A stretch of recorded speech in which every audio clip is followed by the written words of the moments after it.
Летние месяцы для коллективу брэсцкага тэатра лялек выдаліся па-сапраўднаму спякотнымі. Графік распісаны амаль па хвілінах. Паспець трэба многае. И выехать со старого будынка и навесці парадак у новым.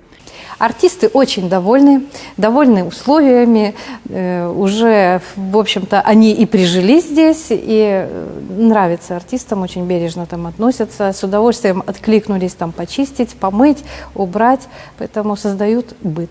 Разом со справами бытовыми кипіць праца і творчая. Под пільным кіраўніцтвам Руслана Кудашова труппа ставить новую постановку «Сотников» по мотивах оповести Василия Быкова. Здесь все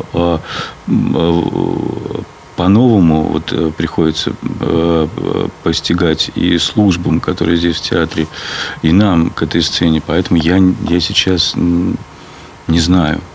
Но я надеюсь и верю, что у нас получится это осуществить в намеченные сроки. У нас появился новый зал с замечательными возможностями. Но на сцену мы еще не вышли, мы не репетировали. Но очень хочется попробовать, как это будет. И надеемся, что все-таки новая сцена нам будет в этом помогать.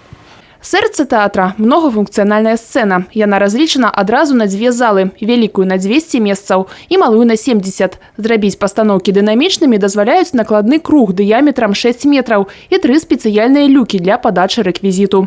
А пакуль над іх механікай вядуцца самыя актыўныя работы, у цехах и майстэрнях ствараюцца рэквізіты и декорации, труппа рэпетируе у спецыяльнай зале. Одни живете? Одни. Вот с дедом так и коптим свет.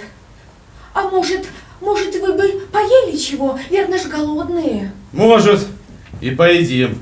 З брэсцкім тэатрам лялек Руслан Кудашоў супрацоўнічае каля 15 гадоў. Под яго чулым кіраўніцтвам былі пастаўлены «Халстамер», «Месяц Сальеры», «Фро» и вось цяпер «Сотников». Працаваць з галоўным рэжысёрам великага тэатра лялек лёгка и прыемна. Аднагалосна паўтараюць и молодые, и заслуженные актеры. Актерам он дает так бы толчок. Сказал он так иди по этой линии. Толчок дает. И уже актер сам должен мыслить. Работа с Русланом, она неожиданная. То есть ты даже не подразумеваешь, что он хочет. Может попросить или потребовать. И ты даже не представляешь, как это можно потом связать с тем, что будет. А он это как-то умудряется связать, и ты, такое удивление происходит, что так возможно. Кажется, две вещи не совместные, но тем не менее они очень хорошо себя показывают в спектакле либо в определенной сцене. У год свайго міленіума лялечны тэатр паўстане перад гледачамі у новым нязвыклым абліччы. Культурны шматфункцыянальны комплекс, дзе правесці час цікава і з карысцю змогуць і дзеці, і іх бацькі. Сегодня очень такая серьезная задача, очень непростая задача – это подбор персонала, подбор кадров. Детям будет, и не только детям, будет предложена изо-студия. Мы уже, в общем, у нас есть преподаватели для изо-студии. Детям будет предложена хореография, вокальный театр или вокальная студия, театральная студия. Это на начальном этапе. А потом, конечно же, мы будем развивать направления и формы работы.